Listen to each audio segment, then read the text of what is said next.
Today, we're going to talk about the massive economic shift that created the world we're all living in right now. A world of celebrity billionaires and incredible innovation, but also a world where so many of us have this nagging feeling that the stable, predictable life our parents had is just gone. So let's start with a number that just barely sounds real: $6 trillion. Just let that sink in. That's roughly the wealth held by just a few hundred American billionaires. These are people who launch their own rockets, they run these massive surveillance empires, and they operate at a speed that governments can't even begin to keep up with. So the real question isn't just, hey, how did they get so rich? It's much deeper than that. How did this new age of just extreme, unbelievable wealth even become possible? Who's paying the price for it? And what did we as a society have to give up to get here? To figure that out, we're going to go on a journey through the last 150 years of American history. We'll start with the OG robber barons. We'll watch the rise and the fall of the middle class, and we'll meet the tech moguls who pretty much define our world today. It's kind of wild to think about, but just 40 years ago, the whole idea of a celebrity billionaire just wasn't a thing. The super rich were these quiet figures, from oil and real estate, not these huge cultural icons. The American dream wasn't about becoming a billionaire. It was about getting a piece of the pie, achieving some stability. To really get what's happening now, we have to rewind the clock, way back. We're going to the late 1800s to meet the original titans of industry, men like Andrew Carnegie in steel and John D. Rockefeller in oil. Now, during their time, they were often called robber barons. And let me tell you, that was not a compliment. It was this scathing criticism, basically saying they didn't create wealth, they stole it, by building these giant monopolies that just crushed any competition, and by paying their workers starvation wages in absolutely deadly conditions. And this is where it gets really interesting, because these guys were just full of contradictions. Take Andrew Carnegie. On one hand, the guy funded thousands of public libraries and schools, but on the other hand, he oversaw the infamous Homestead strike, where his managers brought in armed guards who shot and killed 10 of his own steelworkers just for protesting a pay cut.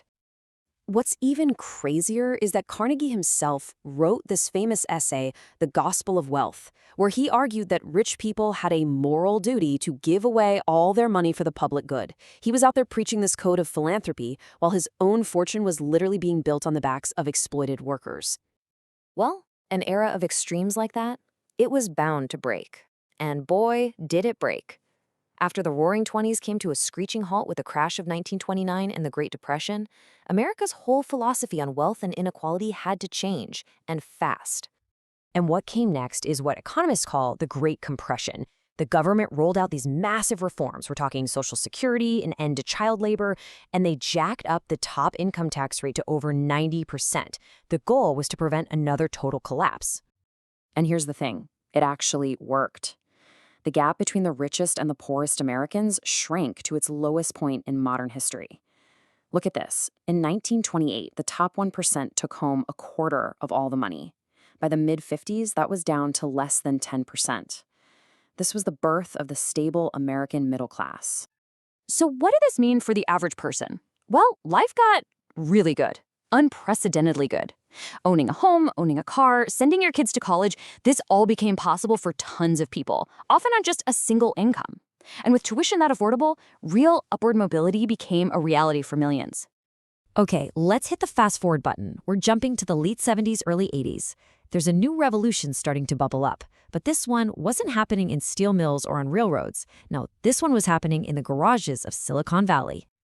And the guys leading this new charge, people like Steve Jobs and Bill Gates, were seen in a totally different light than the old robber barons. They weren't seen as greedy industrialists. No, they were framed as these cool hackers, geniuses, and misfits who were changing the world for the better. And this quote right here, it just perfectly captures how people saw them. The wealth they were creating didn't feel dirty like oil and steel. It was seen as clean. It was innovative. It was cool. For the first time, being rich was loud, it was young, and it was absolutely fascinating. The thinking was simple, right? Tech is progress is good, and hey, if a few people get ridiculously rich along the way, who are we to complain? But as this new digital empire grew, spreading into social media and smartphones, that heroic story started to show some serious cracks. We started to see a much darker side to all this progress. And the shift in public perception, it's been absolutely seismic. We went from making movies celebrating these founders to watching them get grilled by Congress, accused of building platforms that were actively harming society for profit. Suddenly, the mask was off. And this brings us right to the heart of the matter. We are living in a second Gilded Age. The first robber barons built their empires by exploiting our physical labor, by breaking our backs. The new ones? They've built their empires by exploiting our minds, our attention, our data, and maybe even our sanity. And check this out. At the exact same time these gigantic tech fortunes were being built, fueled by decades of deregulation and new tax policies, the pillars of the old middle class were just crumbling. Housing, education, stable jobs, they all became way more expensive and much harder to find, squeezing that dream of a stable life out of reach for millions. So when that traditional path to a stable life just disappeared, our whole culture's values shifted. We started to worship entrepreneurs and influencers. Hustle culture popped up, born from this belief that in this new world, getting rich isn't just a fun dream, it's the only way to guarantee your survival. Which brings us right here, to today. We're all kind of locked in this weird paradox, aren't we? Our lives are more convenient than ever, but for so many, they're also more precarious, more unstable, and honestly, more mentally draining. So what does this whole cycle of history tell us about where we are right now?